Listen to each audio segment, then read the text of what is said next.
magandang umaga po sa ating lahat mga karapido. Maabigya kabwasan. Od si kayo namin, naimbag nga bigat iyo amin na po at good morning saan mang panig ng mundo. Kagoy mapapanood, mapapinggan dito sa IWRR online channel, International Web ang Radyo Rapido. Siyempre, nandito na naman po tayo sa oras na ito para sa ating mga kasama sa BIR o Bureau of Internal Revenue RDO for Central Pangasinan para ituro at sagutin ang ating mga katanungan patungkol po sa tax incentives at exemption ng Republic Act number 11321 o ang Sagip Saka Act. So anyway, bago po tayo mag-umpisa, pabatiin muna natin ang ating kasama dito na si Sir Fred. Good morning. Good morning po, sir. Yes. Okay, so ito po ang ating kasama ngayon. Kung mayroon po kayong mga gustong itanong, naka-live po tayo, saan mang panig ng mundo, napapanood po tayo. Ito ang ating first question dahil ituturo po sa atin para sagutin ang mga katanungan patungkol po sa inyong mga tax incentives and exemption. Ito po yung Sagip Saka Act. Yung mga farmers natin, yung mga fishermen natin. O ito, ano po ba itong mga tax incentives, sir, at exemption na tinutukoy natin patungkol po dito sa Sagip Saka Act? Dalawa po yan. Una, maaaring ma-exempt sa pagbabayad ng income tax ang mga accredited farmers and fisher folk enterprises. Kasama dito ang groups, organizations, at cooperatives. Basta una, sila ay nakarehistro bilang barangay microbusiness enterprise at may issued na certificate of authority galing sa Negosyo Center ng Department of Trade and Industry, kung saan matatagpuan ang naturang enterprise. Pangalawa, sila dapat ay napapabilang sa intended beneficiaries sa Section 5 ng IRR ng RA number 11321 at ang panghuling requirement naman ay dapat hindi lalagpas sa 3M ang total assets, hindi kasamang lupa ng mga naturang enterprise. Ang pangalawang incentive naman ay para sa mga magdodonate ng real at personal properties sa accredited farmer fisher folk enterprise natin. Lahat ng donation sa mga ito ay exempted sa donor's tax, provided na ang donee ay certified ng Department of Agriculture bilang accredited farmer or fisher folk enterprise. Kalawa, isa ang donee sa mga proponent groups or beneficiaries ng Farmers and Fisher Folk Enterprise Development Program. Ang ikatlo naman po ay ang donation ay para sa pagpapatupad ng programa ng naturang agriculture enterprise para sa sustainable modern agriculture at food security. Sa madaling salita, dapat ang donated enterprise ay gagamitin lamang sa farming and fishing activities. At ang huli po, ang application at processing ng exemption sa donor's tax ay ipapasa sa Law and Legislative Division, Room 709, 7th floor, Bureau of Internal Revenue, National Office, Diliman, Quezon City. Okay, so yan po, yung mga tax incentives at exception. So, yung process po para sa maging exempt sa donor's tax, Sir Fred? Ang mga sumusunod na requirements para ma-avail ang tax exemptions are: una, original or certified true copy of certification ng Department of Agriculture na ang donee ay accredited farmer and fisher folk enterprise. Pangalawa, original or certified true copy ng certification galing sa Department of Agriculture Regional Sagip Saka Program Management Committee na ang donee ay isa sa proponent groups or beneficiaries of the Farmers and Fisher Folk Enterprise Development Program. Katlo, ang identification tax number ng donor and donee. Pang-apat po naman ay original or certified true copy ng duly notarized deed of donation. At ang panghuli po ay original or certified true copy ng title at tax declaration or kung ang donation ay real property o certified true copy of proof of receipt of donation of personal property.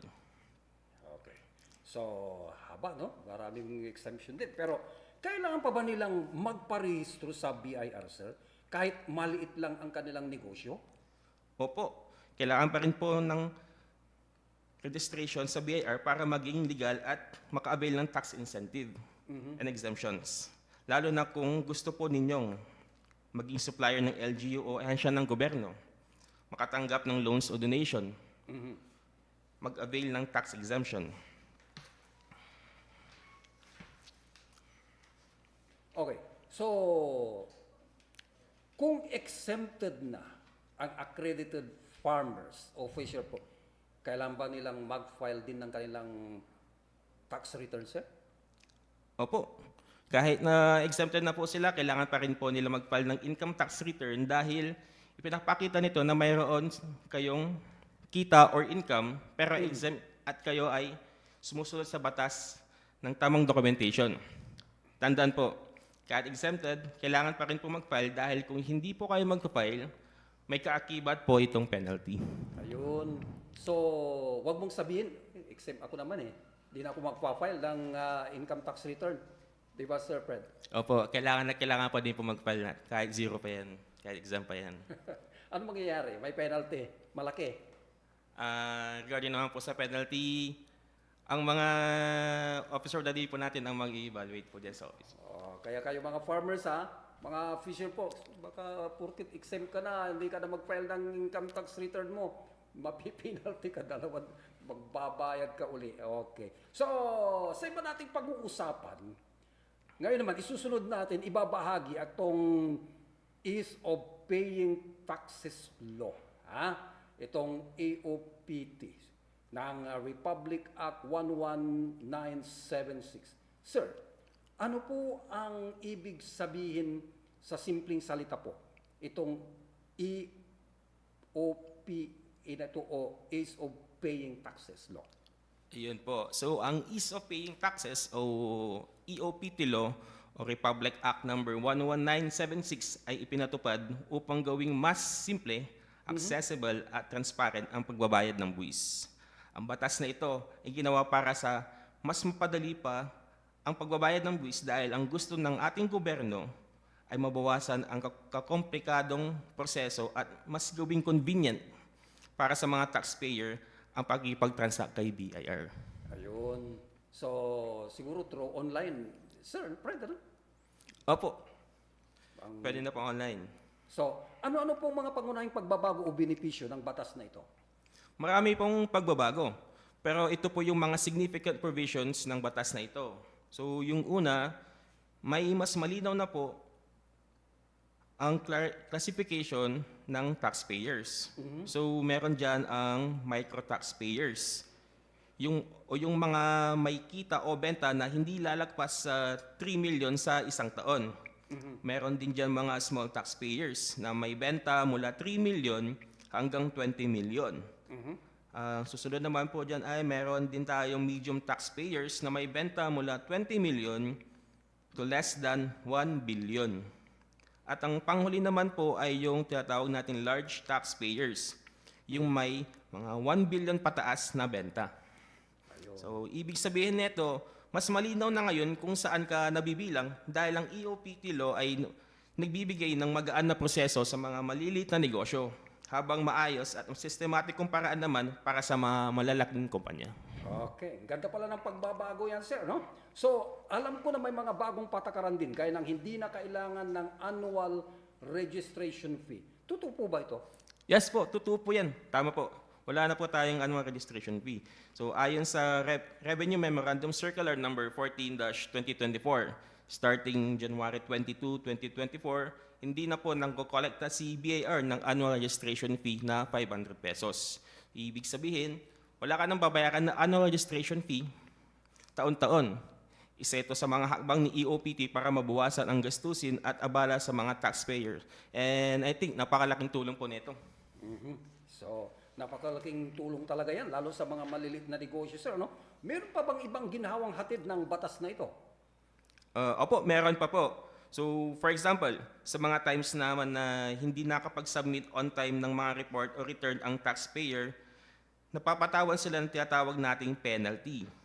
Pero sa ilalim ng Ease of Paying Taxes Law, binawasan na ang mga penalty o multa para sa micro and small taxpayers. Halimbawa, ang civil penalty o surcharge ay mula 25% bumaba sa 10%. Ang interest rate ay mula 12% naging 6%. At ang failure to file information returns ay 500 na lang o 500 pesos mula sa dating 1,000 pesos. Malaking bawas po ito sa kabigatan para sa mga malilit nating negosyante. Ayun, laki pala, no? Kaya mga malalaking hatid na ginhawa ng batas na ito, Sir Fred. Anyway, nako, maraming salamat na naman po. Siguro, at ang mga viewers saan mang panig ng mundo, yung mapapakinabangan po ninyo itong mga tinatalakay po natin dito sa BIR hour na ito, Sagip sa Kaat, at ito pong is of paying taxes law under Republic Act 11976. Kung mayroon po kayo mga karagdagang mga katanungan, diretso lang po kayo sa BIR, no? O kaya mayroon kayong online siguro, sir, yung address para malaman po nila. At doon po sila siguro mag-inquire. Opo, so maraming salamat din po, sir. Para po sa mga iba pa ninyong katanungan, buksan ang aming website na www.bir.gov.ph o kaya naman ay bisitahin nyo kami sa aming opisina na matatagpuan sa MacArthur Highway, San Miguel, Calasiao, Pangasinan. Muli, mahusay na serbisyo, katumbas ng buwis mo. Maraming salamat po. Nais ko lang din po sanang batiin ng ating mga butihing taga-Makasiwa ng BIR na sina Commissioner Attorney Charlito M. R. Mendoza, and sa aming Regional Director, Attorney Marlon M. Mendoza, sa aming Assistant Regional Director na si Ma'am Aurora V. Flor, and sa aming Revenue District Officer, Ma'am Eden R. Serafica, sa aming Assistant Revenue District Officer, si Ma'am Susana C. Cabanayan, at ang aming Chief of Collection Section po, na si Ma'am Elma Gutierrez. At sa lahat po ng aming mga Cora viewers, muli, magandang gabi or magandang tanghali at maraming salamat. Sigurado ka wala kang hindi nabati? Sigurado sir, lahat na po nandun. Alam na mo. Hindi mo babatiin yung sweetie-sweetie mo? Nandito ka. Dapat kung sino yung mga batiin mo sila lahat. Hindi na. Okay. Hindi na daw babatiin. Kaya, thank you very much. Maraming salamat ulit sa inyo po. Sana nakatulong. Sabi nga nila, ang kanilang website, www.bir.com.ph. I-open po ninyo. At nang sa ganon, yung mga katanungan po ninyo ay masasagot po lahat yan. Marami pong nagtatanong sa akin. Dahil dito sa mga BIR, sabi ko, every Friday lang sila. Kung gusto po nyo, pasyal kayo dito at personal nyo silang matanong o kaya dito na lang sa online nila, sasagutin po nila lahat ng inyo pong mga katanungan. Thank you very much, Sir Fred. Maraming salamat. Siyempre, Rapido Edmond, nag-iwan na naman ng isang magandang umaga po sa ating lahat saan mang panig ng mundo. Kayo po ay wabati mula dito sa IWR na imbag na bigat yung amin na po, mga bigat kabosan. Magandang umaga po sa inyo, Rapido Edmond. Good morning po.